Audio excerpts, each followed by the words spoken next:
Sir,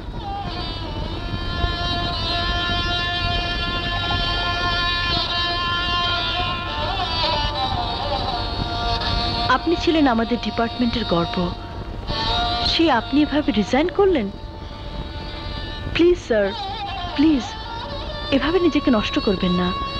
আপনার বাবার স্বপ্নটাকে মিথ্যে হতে দেবেন না। বাবা? হ্যাঁ, এখানে আবার বাবা এলো কি করে? পুলিশ ডিপার্টমেন্টের প্রতিটি অফিসার আপনার বাবার কথা জানে। সন্ত্রাসী কালোবাজারিদের ত্রাস ছিলেন আপনার বাবা। তাদের দমন করতে গিয়ে তিনি সন্ত্রাসীদের গুলিতে প্রাণ হারিয়েছিলেন। পুলিশের পোশাকে তার লাশটা দাফন করা হলেও তার আদর্শটাকে কখনোই দাফন করা হয়নি স্যার। তিনি চাইতেন তার মতো তার ছেলেও যেন পুলিশের পোশাকের মর্যাদা সমুন্নত রাখেন। নো নো মিস আয়না, এই পোশাকের স্বপ্ন আমি আমার মন থেকে মুছে ফেলেছি। অথচ আমি স্বপ্ন দেখেছিলাম স্যার, স্বপ্ন দেখেছিলাম আমার বাবার হত্যার প্রতিশোধ নেব। কিন্তু এই পুলিশের পোশাকটা গায়ে আছে বলেই আমি আমার শক্তি দিয়ে ব্ল্যাক টাইগারকে রুখে দাঁড়াতে পারিনি পৃথ্বী হত্যার প্রতিশোধ নিতে। কিন্তু আশা ছিল এমন এক মানুষের গায়ে এই পোশাকটি রয়েছে যে পারবে ব্ল্যাক টাইগারকে প্রমাণ সহ উৎখাত করতে, যে আমার দুঃখ বুঝবে, যে প্রতিশোধ নেবে। সেই মানুষটিকে জানেন স্যার? পুলিশের পোশাক পরা সেই মানুষ হচ্ছে আপনি। এই পোশাকের সাথে আমার কোনো সম্পর্ক নেই। পারবেন না স্যার, পারবেন না। এই পোশাকের সাথে সম্পর্ক ছিন্ন করতে আপনি পারবেন না। এই পোশাক আপনার রক্তের সঙ্গে মিশে আছে। প্লিজ প্লিজ প্লিজ মিস আয়না, লিভ মি অ্যালোন। আমাকে একটু একা থাকতে দাও। Out please, out.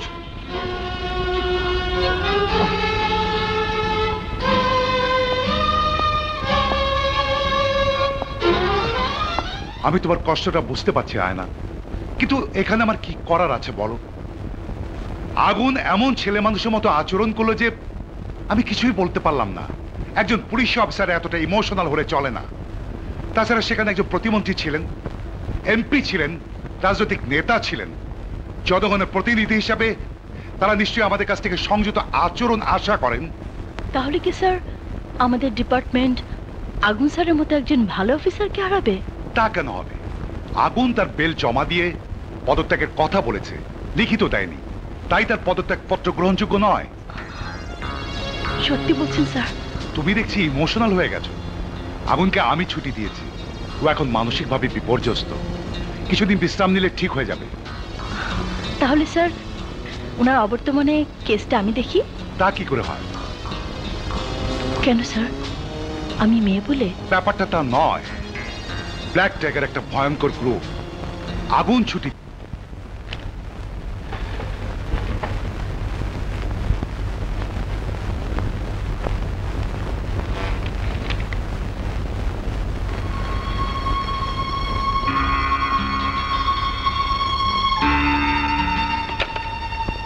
এসো সাগর, এসো।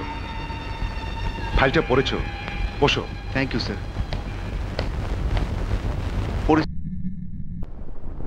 স্পষ্ট ব্ল্যাক টাইগারকে আমরা এখনো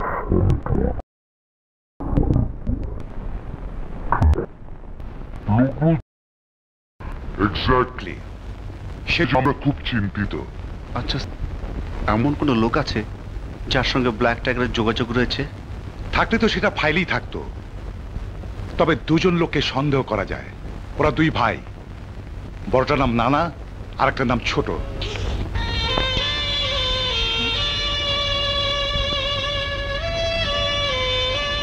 ভাইয়া, ভাইয়া, এই ভাইয়া, খাবে চলো। আমি তো খাচ্ছি, যাচ্ছে। ভাত খাবে চলো। ভাত?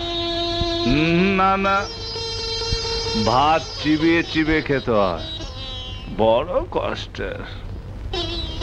এই যে দেখ, হুস্কি করে ঢেলে দিলে ভিতরে চলে যায়, কোনো কষ্ট নেই।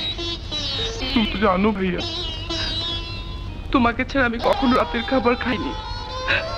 এই আমি যাচ্ছি, তুমি দেখে না আসো, তাহলে আমি এক ফোঁটা পানিও খাবো না।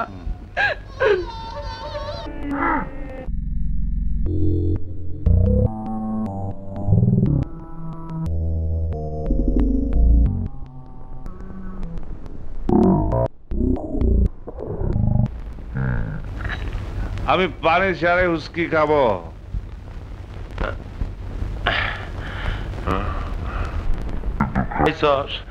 না স্যার।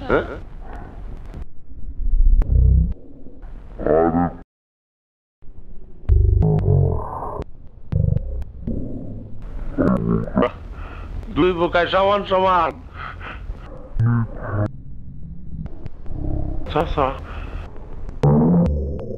আর তোর শ্বাস হইল কবে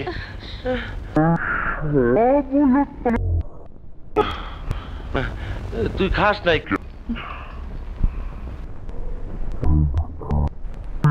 কেমনি? কি কইছস? আমার তো আর কি কথা, ভাইজান খায় নাই, আমি খাই কেমনি?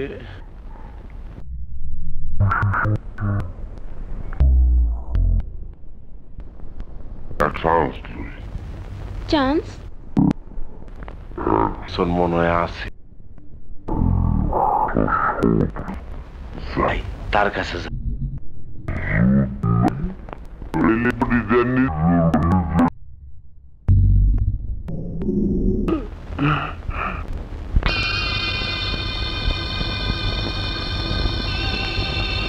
আপা, আপা,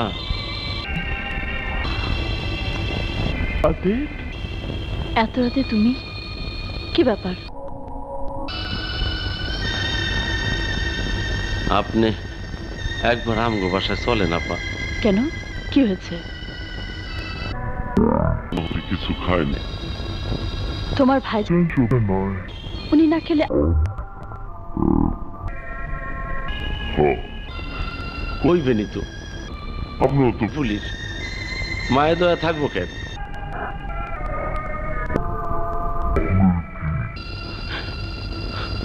আমি যাই, তো যাওয়ানোর আগে একখান কথা কই। ভাই জলাপমনি রোজ রাইতে একসঙ্গে খাইতো, বন্ধু সব ভাই খায় না, আর রাইস ভাইজান খায় নাই দেখা হাপামনিও খায় না।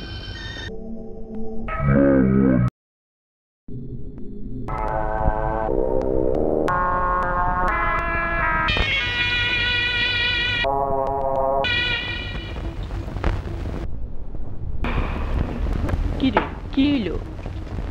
লাভ হইল আপাই কইলে আমি কি করতে পারি? আমার হিসাব কিতাব ভুল হয়ে গেল রে। কিসের হিসাব? দেখ সখিনা, আমি গরিব হইতে পারি, কিন্তু আমি একটা প্রেমিক মানুষ। আমি চোখ দেখলে বুঝতে পারি। কি বুঝতে পারোস? ওই আপা ভালোবাসে। কারে? আরে বইতাল নি, আমার না, ভাইজান রে। যদি ভালোবাসে তাহলে ঠিকই আইবো। কথাটা তো ঠিকই কইছস, সবসময় ঠিকই কই। বুঝলাম, কিন্তু আমার তো আর পেটের জ্বালা সহ্য হয় না রে। হন, আমি যাই, আরেকবার চান্স লই।